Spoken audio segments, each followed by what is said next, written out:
Hello, everyone. It is your girl, Stephanie McDaniel. I am coming to talk about a subject that is near and dear to my heart.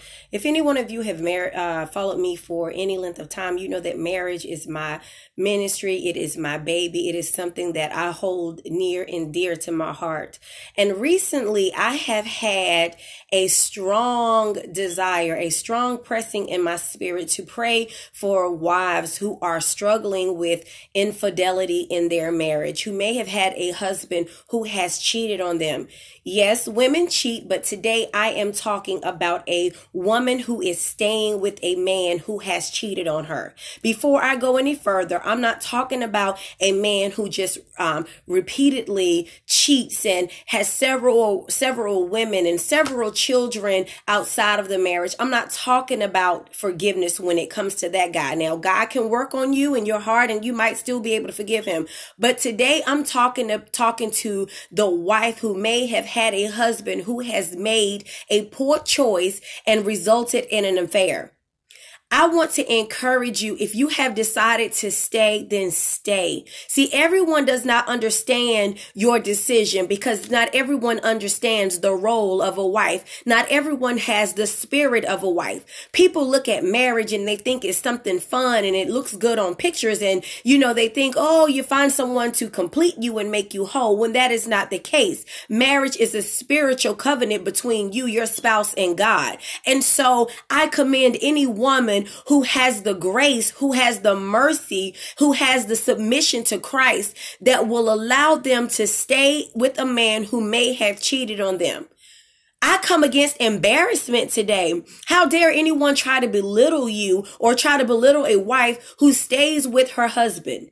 In marriages, your spouse will become sick emotionally, physically, and spiritually. And when you understand what God has called you to do as a wife, you understand your role. You understand that you are on an assignment first. It has nothing to do with how you feel, but everything to do with your submission to Christ. So don't let anyone make you feel stupid. Don't let anyone belittle you. Come up against embarrassment. Honey, this is your marriage. You are bigger than embarrassment. Your marriage is bigger than what anyone else has to say. So I want to tell you to walk firmly and boldly in your assignment to Christ.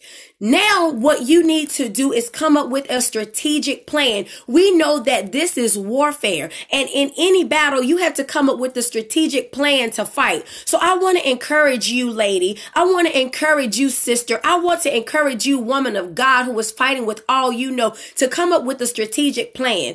Pray for your husband's heart. Pray for your husband's mind. Pray for your husband's influence. Pray for your husband's friends. And I pray that you become strengthened in Christ, that you recognize when the enemy is attacking your mind. I pray that you are walking and are strong enough in Christ to recognize that your discernment is so strong that you recognize when the enemy is shooting fiery darts, when he is playing with your imagination and inflating something that your husband has done, that you know how to cast down those imaginations and that you know how to pray against those things and to cover your husband in spite of how you feel. So don't let anyone tell you you're stupid.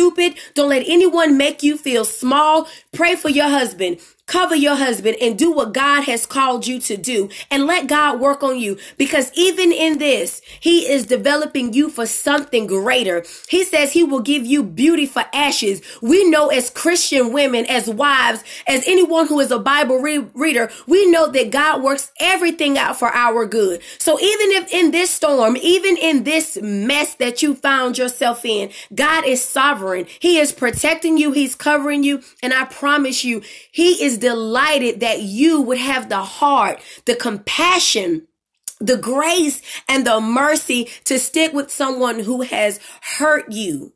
So walk boldly, study your word, be strategic in prayer, and don't worry about what anyone has to say. You stay firm, sis. Fight for your marriage and let God do the rest. Have a good one.